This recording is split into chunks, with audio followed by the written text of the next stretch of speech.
Agun Erev Yom Tov. I had this feeling this week that I didn't want to do a standing shmooze. I wanted to do a farbrengen. Also, it might just be that now at my age, it's not so easy to stand anymore. Nothing like a good birthday drop reference. But it feels like when we're dealing with Shavuos, that it's less like a parsha and more like I'll give you a mashal. And it's a mashal that I actually heard last night. Sometimes people send me these clips of different things, and 99.9% I ignore them and don't even open them up. But this one I opened up, and it was from Rav Biderman, who I don't know if he's a kohen or not, but he's like one of those people, if you don't know anything about him, you wonder if he's going to be Mashiach. You wonder if he's going to be Mashiach. I have a Rabbi Zakheim, Rabbi Kaplan. He said, I don't mean to be controversial, but he said, from his father, Mendel Kaplan, who's a great person. Mendel Kaplan said that the Lubavitcher Rebbe, Zakheim Levracha, is not chashud to believe that he was Mashiach. He's not suspect to actually believe that he himself was Mashiach. It's not the case. He said, though, he is chashud, he is suspect to believe that if he pushes himself and steigs enough, that he could become Mashiach. And said to Mendel Kaplan, that's actually a good thing to suspect about yourself. It's a good thing. You're going to steig one day, you'll become Mashiach. That's a wonderful thing. Or Melech Biderman, I don't know, like certain people, you wonder, is he going to be Mashiach, or maybe somebody else? But you wonder, he's such a very, very special person. And he obviously speaks mostly in Yiddish or in Hebrew. He might be a kohen, so if he's a kohen, obviously he's not Mashiach. But he's a wonderful person. And this is the clip. He's there in his classic style, I can't imitate it. And he says that there was once this very wealthy fellow. And this very, very wealthy fellow went to a certain yeshiva, and he says to the yeshiva, I'm looking for your best bacher. I'm looking for a chassan. Give me your best bacher as a chassan. I have all the money. I'm extremely rich. I'm extremely powerful. I'll hook the guy up. Exactly. So she was Mayor Weiss. So he said, I'm looking for your best bacher. Fine. Over here, I shouldn't say if anybody, but when they come to me, I always say all of my guys are the best bacher. So he's asked for the best bacher. So, of course, the yeshiva finds the guy, and he gets him the best bacher. And this wealthy man, Mr. Warbucks, Mr. Warbucks, he's so excited. He has the best bacher, and he takes him that day, takes him back to his town to meet everybody. This is my chassan. Whoa. This guy, he's a goyen, he's an Eloi, he's a Talmud Chacham. Whoa. Okay? He brings him into his mansion. He goes to sleep that next day. He goes to the town again, a tour. Everybody, you got to meet my chassan. And this is what he does, literally. He goes over to all his rich friends. You got to meet my new chassan, right? His trophy chassan. After a few weeks of this, the chassan says to the wealthy man, he's like, where's the kala? I've been here all this time, but when am I going to get to meet your daughter? So he says, I don't have any daughters. Oh my God. So he says, I have 8 sons, no daughters. So he says to him, so what's going on here? He says, all of my rich friends have chassanim. I'm much richer than all of them. So why can't I get myself a chassan? That's what he said. Obviously, it sounds hilarious. Obviously, it was ridiculous. This is the craziest, weirdest story. But says, thank you, Mayor, but says, Rav Biderman, you have a guy, he comes to Shavuos, and he gets himself, like my dear friend Shua told me, he gets himself 3 cheesecakes. To quote Shua, he has 3 cheesecakes, so he's Yaitze the mitzvah. Yeah, he gets himself 3 cheesecakes. He gets 16 bouquets of flowers from every store along the Fort Hamilton Parkway. He gets all the best from the best. Yeah, and my mother-in-law goes there too. Exactly, my mother-in-law goes there also. So he goes to get to all the good places, right? He gets fancy schmancy dishes. I remember one year I came back from Eretz Yisrael Pesach time, and I was mamish, coming straight from Eretz Yisrael to Eretz Moshe. I come home, my mother says, for this year for Pesach, we're having a lot of guests. So therefore, it's too many guests to be able to do all the dishes over and over. So she got some very nice plasticware. So I was horrified. I was learning halacha. Pesach, you're supposed to be using your finest, nicest dishes. So I didn't tell her to her because I'm not going to start up with my mother. But I decided, you know what I'm going to do? I'm going to go to the closet and I'm going to get the nicest dishes. And I'm going to, for myself, everyone else uses plastic. I'll use the nice dishes. And I'll clean them. I don't know where you clean this type of stuff. I heard dish something. But anyway, I'll clean them, figure it out somehow. I'll clean them. Anyway, I felt so good about myself. So I called up my Rebbe in Eretz Yisrael, Rabbi Zakheim, and I said to him, Rebbe, this is what's happening and this is what I'm going to do. And my Rebbe says to me, just be normal. Just be normal. Don't start up. Why are you doing it? Just be normal. So I didn't do it. But you have people, Shavuos, they have nice dishes, they have nice flowers, they have nice cheesecake, they have. You've prepared for the wedding, you've got everything nice, but then you ask, Ober, where's the kala? Well, where's the kala? The kala of the Torah that you're supposed to be the focus of Shavuos. You can't do the whole fancy schmancy wedding with all the flowers. They call it, what do they call it? Mostly flop? Flowers. Liquor, that's what I obviously forget. The orchestra and pictures, photographer, flop. Yeah, you didn't get all that, but you can't do flop without a kala. And the kala of all the Jewish people is the Torah itself. And you have to make sure you're focusing on the most important part of Shavuos. Somebody said to me, I said to him, what are you doing tonight in Shavuos? So he says he's going around with this guy and that guy and this guy and that guy. Going around with this guy and that guy and this guy and that guy. Your answer be, I'm steiging and learning. I'm steiging and learning on Shavuos.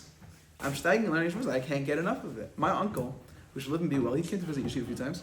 He learns in Eretz Yisrael, and I'm sure other people like this too. I'm not going to embarrass some of the people who are here right now. But my uncle, he learns the whole night through on Shavuos night, and then davens shachris. Okay, it's already hard for a lot of us. But he davens shachris. I remember the first year I stayed up all night. Shachris. I said, I'm just going to put my head down just for a minute.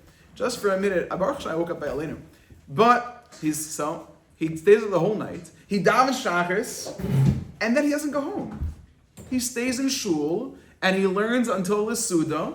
Then he eats his Suda, takes a small nap, and then he goes back to the base measure and goes to learn.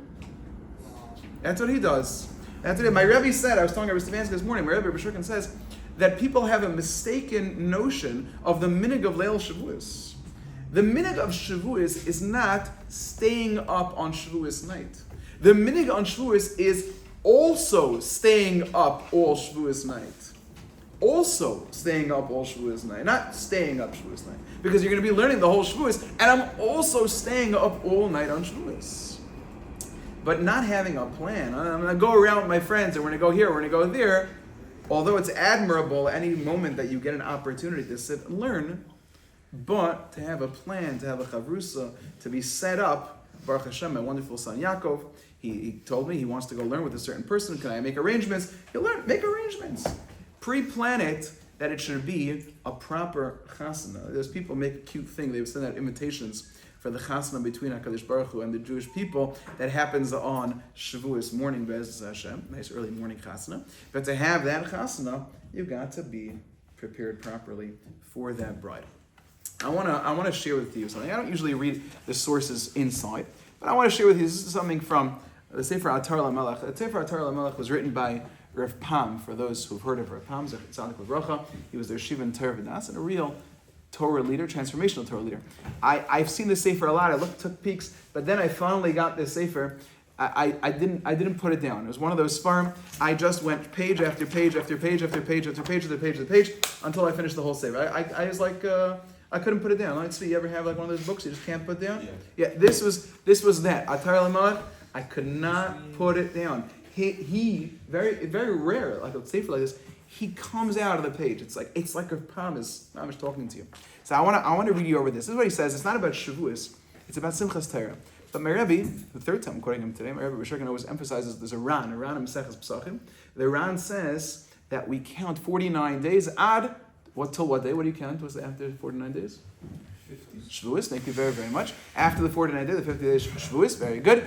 And then, the Ran does not call it Shavuos. The Ran calls it Simchas HaTorah. We count until Simchas HaTorah, which, in a certain sense, makes a lot of sense, because we know that between the first day of Sukkot and the last day of Sukkot, we call it, it's between the first day of Sukkot and Simchas Torah. And of course, there's a famous Ramban. The Ramban says that Pesach is like the first day of Yom Tov, and Shavuos is like the last day of Yom Tov. So it mirrors exactly, and the entire Spirit Sa'imer is like Chol HaMoed. So it mirrors all of that. This is why some people, you shouldn't say Tachanun. We should realize that. We wouldn't say Tachanun, the whole Chol HaMoed. Also wouldn't put on tefillin. Okay, so for those who don't chas. Anyway, so we have Simchas Torah. This is what Rav Pam says over here. Listen to this, please. I'm going to read it inside. Listen, Gabriel. Ready? B'Simchas Torah, Mesaymin es HaTorah, Maschilim miyad Sefer Bereshis. On Simchas Torah, we complete the Torah, and we immediately start Sefer Bereshis. Why do we start right away? In order for the Satan, the Yetzer Hara Netanel, not to prosecute the Jewish people and say, oh, look at these people. They finished and now they're done. That's very not great. A lot of people have made siyumim this year. Megillah, Makkah, wonderful, wonderful things. You go into the library nowadays in the Eitzer of Yeshiva, you go look back there, and there are the people pounding away, Maseches Brachos right now. Harving. But if a person finishes a Sefer, and he doesn't start a new one, the Satan prosecutes that person and says, HaKadosh Baruch Hu, this guy is D-U-N, done. That's not how you spell it. But he's done. Ulechayra says, Rav Pam, Ma mokem lekitrig zeh. Why is there a prosecution at all? B'simchas Torah ale adir abanoyeg chavivas yaseir l'Torah b'chibuk v'nishek v'rekudim. Why do I need to defend myself on Simchas Torah? I need to start the Torah anew? Doesn't Hashem know how much I love the Torah? I'm dancing and kissing the Torah. I show so much love for the Torah. V'samechem ba tuva b'simcha atzuma. On Simchas Torah, I am so full of joy. I need to prove myself on Simchas Torah that I love the Torah. Good question, Chaim. Yeah, good question. You should see my brother on Simchas Torah. My brother is a holy person. On Simchas Torah, even to this day, I sometimes recall back a certain time I saw him dancing with the Torah. Doesn't drink a single thing, but he was there and he was singing the song V'chayu olam nota b'sleichenu. V'chaye olam nota. And he was going mamish. He was lost. He was lost with the Torah, and he was dancing. And there was a big Rosh Yeshiva there from England by this Minyan Rosh Yeshiva in Manchester. He was very concerned. How much does this guy have to drink? He was very unhappy. There's a drunk guy holding a Sefer Torah right there. It's Bezoyim the Torah. I told him he didn't drink a single thing. He's drunk on Torah. That's what I told him. Rav Gabriel Knopfler. That's what I told him. Zol Gesundsein. I told him he's not drunk on Torah. He's not drunk on anything. He's drunk on Torah. Until this day, my brother was hoarse. He could not let go of the Torah. He was gone. So why is there any room for prosecution on us on Simchas Torah that we have to start anew, or else we show we don't appreciate the Torah? Here we go. Says Rav Pam. Mayor, good question? Says Rav Pam. Ulam Isa Medrash Rabbah. It says in the Medrash, Kol neshikos shel tfilos hein chutz mishalish. Tiflis, I'm sorry.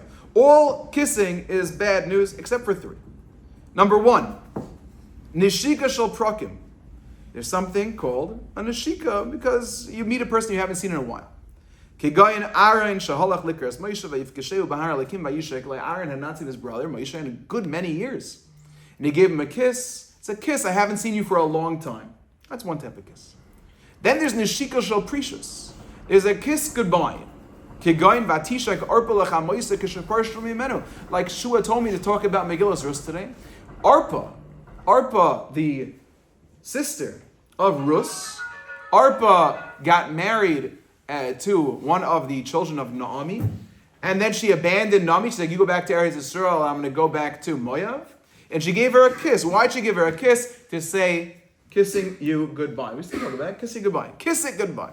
So that's the second type of kiss. The last type of kiss is neshika shel gedula, the kiss of greatness. Kigayin Shmuel, kishemoshach es Shaul lemelech ksev. When Shmuel crowned, anointed Shaul HaMelech as king, it says vayitzak al roisha vayishakeu, that he anointed Shaul, he crowned him, he coronated him as king, and he gave him a kiss. That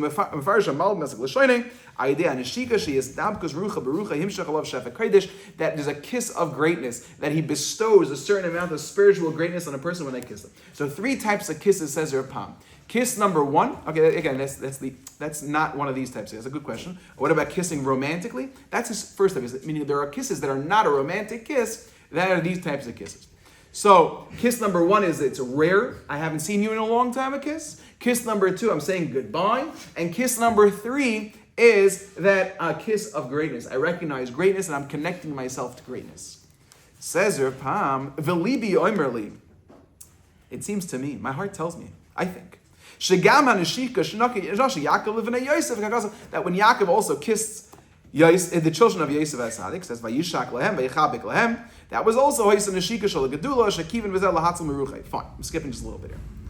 Then it says, V'nei b'simchas Torah, on Simchas Torah, Yesh Mokim L'Satan. There is room for the Satan, Litoin, to condemn the Jewish people. Why? He'll say, Shekol Neshika Shal Yom Zeh, Hey Neshika Shal Bris. You know why you kiss the Torah? You're dancing with the Torah? You know why? Because I'm about to say goodbye. I'm saying goodbye. I'm saying goodbye. Shekein teva oilam b'shas prisha. Mr. Abba, when you were about to say goodbye to a person, you know, it used to be that when a person would go on a plane, people would go to the airport crying. I remember the first time I went to Yeshiva in Israel, my mother, my father, my sister, they all brought me to the airport, all waving goodbye. It's not enough. Leave the car on the curb, get out, walk them. No, my baby going to Eretz Yisrael. Neshika shel prishas. It's a very intense love at that moment. When you're about to say goodbye to someone, it's very intense.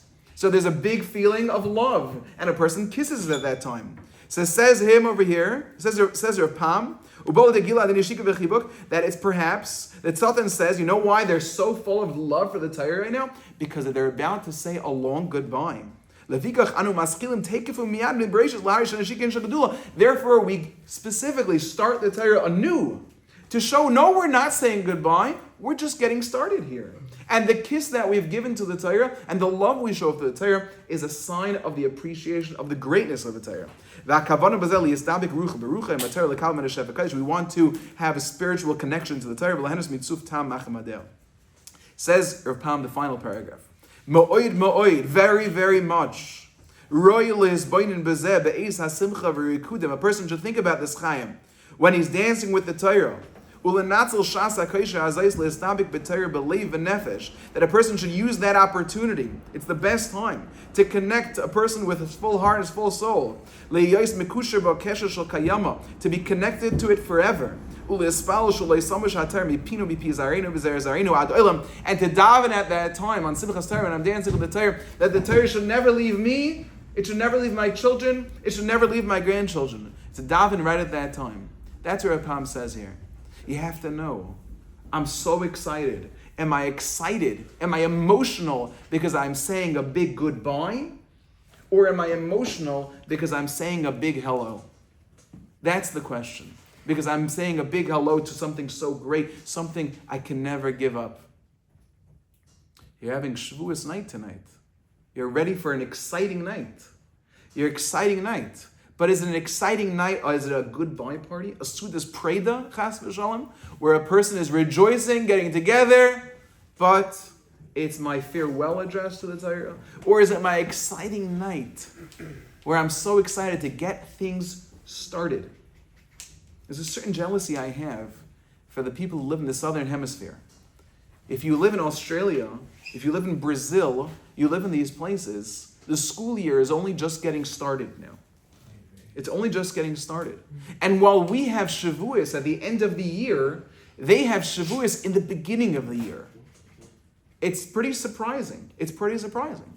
And you're able to feel this way, that my Shavuos is when my year is just getting started. It's just getting started. For a person to feel that way is a very, very powerful feeling.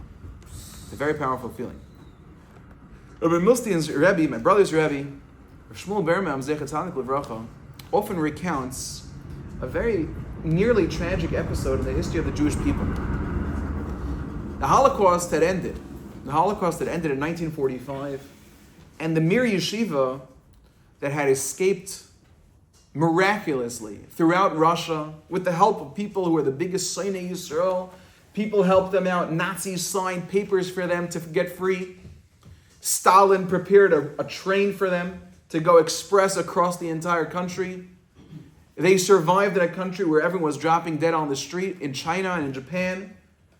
Nisim, Nisim, Nisim. Finally, they get the chance to come to the United States, David. They get the chance to come to the United States, and they get to Brooklyn, New York, where the yeshiva is finally reestablished in Brooklyn. And the Mashgiach of Chatzkel Levenstein, Zecher Tzadik Levracha, the Mashgiach of the Mir Yeshiva says, he was here, I think, for a year or 2 years, and he says he cannot stay any longer, Chaim. He cannot stay any longer.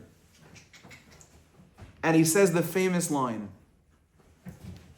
He says, Torah will grow in America when here grows on my palm. This is a place where Torah cannot grow. Torah will grow in America when here grows on my palm. Got on a boat. He went to Eretz Yisrael. He became the Mashgiach of Panovich, and that's where he stayed. What happened? What happened? Some say, Hagoyin Hagodol, the founder of the Lakewood Yeshiva, Rabbi Aaron Kotler, happened, that it's absolutely true, the Torah could not grow in America, but Rabbi Aaron Kotler was a walking miracle to rebuild everything he had, that he brought to America. He brought everything that was there, somehow he brought it here. Okay. Rav Shmuel Berman doesn't say that. Rav Shmuel Berman says something very simple. Says Rav Shmuel Tzvi, listen to this. Rav Shmuel said, Avade, certainly, Rav Chatzkel, the Mashgiach of Chatzkel is given gerecht. He was absolutely correct. The Torah cannot grow in America, and Torah will grow in America when here grows on my palm. But how do you have now the Mir Yeshiva, Lakewood, the largest yeshiva in the world? You have Chaim Berlin, you have Torah V'das, you have Chavetz Chaim, and of course, Oila Al Gabeim, you have Or Shlomo, greater than all those yeshivas. How do you have that? How is Or Shlomo able to be such an amazing, incredible Makom Torah because of all you people? How is it? I thought Torah can't grow in America. Said Rav Shmuel Berenbaum, Torah cannot grow in America, Yosef. But it's a pasuk.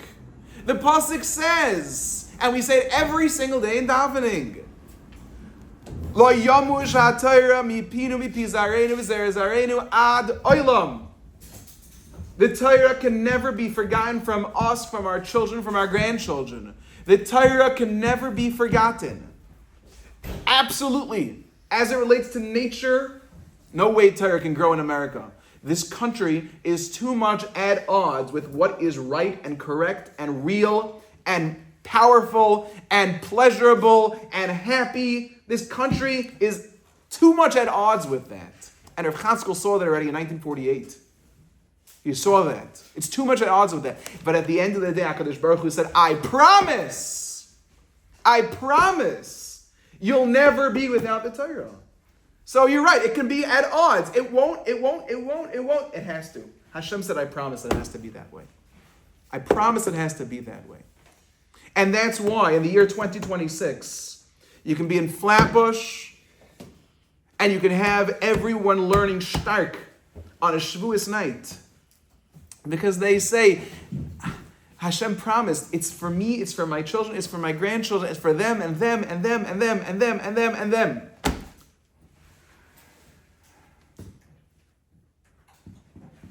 And when I kiss that Torah and I rejoice for that Torah tonight, I can never get enough. I'm just getting started. Whew. The Torah. Who can do that? Who can do that like my uncle? Zol gesund sein. When you get to Shavuos night, you go through the whole night, and when davening is over, you say, maybe you're not ready to be like my uncle to learn right until the Suda, but you'll say, 5 more minutes. 5 more minutes. I want to go 5. I'm going to take out a sefer, and I'm zonked out of my brains. I'm zonked. I'm totally tired. I tell you the truth, I don't even. As I said earlier, I don't have any coffee. Hopefully this year, I never drink coffee in my life, but I don't have any soda on Leil Shavuos. I have water. That's all I have. I have water and I have my Gemara, and that's all I need. Shavuos night. It's Shavuos night. Now, personally, I'll tell you the truth. Obviously, for me, it's extra powerful. It's my birthday today. It is my birthday, and I often hey, no. I'll tell you. I feel a tremendous burden. I feel a tremendous burden when it's my birthday. I don't often feel like a feeling of rejoicing. I like to say, of course, if you get me a present, I always say I'll appreciate that. But that said, I feel a tremendous burden because even when I get it and I print a present, people know that the only present I want is a sefer. A present I want is a sefer. So my wife, this year, she got me a set of Sfarim. It's a tremendous burden. Because I have so much left, Natanel. I have so much left to accomplish. And Baruch Hashem gives me a gift that right after my birthday, first of all, he gives me another year of life, which Ashreinu, that Ashrei Chelki, that Kadosh Baruch gives me a life to be alive and to be together with all of you. It's a tremendous chus. It is, no really. It's a tremendous chus. But aside from that, he gives me the Shavuos night right then to say thank you. Say thank you for giving me the greatest gifts. I have my Shavuos night. A person needs to somehow give the neshika of gedula and not the neshika of precious chas v'shalom.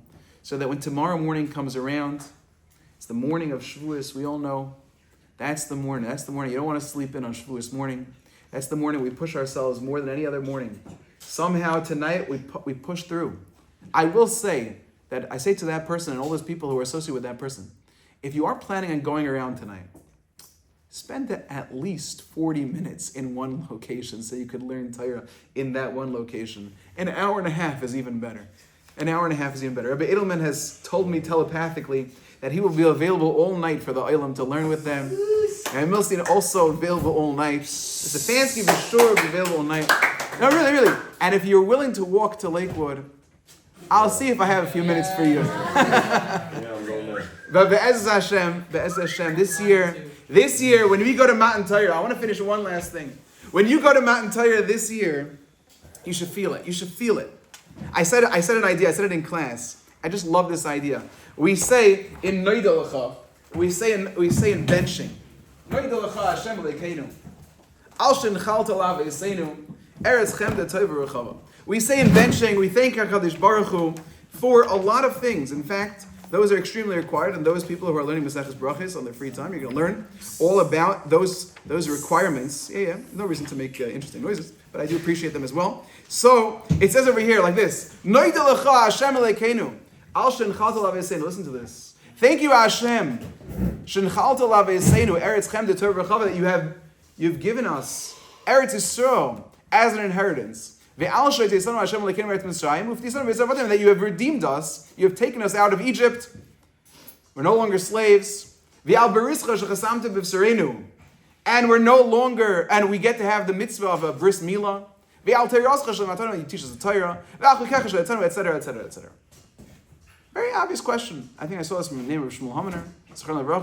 He asked the question, why is it that it's out of order here? We think HaKadosh Baruch Hu, thank you, Hashem, for giving us Eretz Yisrael. And afterwards, we thank Hashem. And